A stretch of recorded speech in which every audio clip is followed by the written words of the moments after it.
Arzuxanımıza təşəkkür etmək istəyirəm. Amma öncəliklə Arzuxanın hədiyyəsini təqdim edəcək Cahid.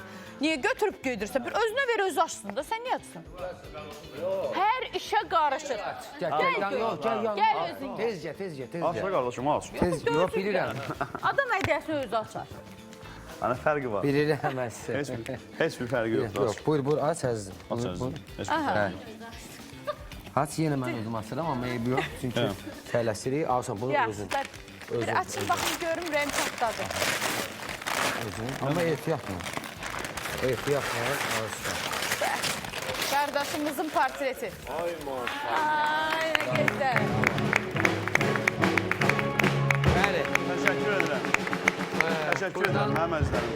Təşəkkürümüz var Şamil qardaşımıza, Vüqar Şəfiyevə və Cahan qrupunun elə bütün Hər birimizə minnətdarlığımı bildirirəm. Və İlahi xanımı da buradan salam veririk ki, zəhmət çəkib. Əziyyət çəkiblər. Nə gözəl. Bir baxaq Arzuxan, belə qəşəng bir düz tut görüm. Əziyyət çəkiblər. Bəh. Birə-bir çəkilib, ha.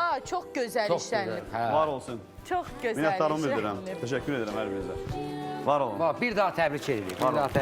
İnşallah.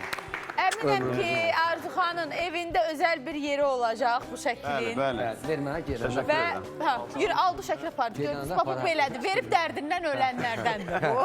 Gedəndə apararsın evi. Və biz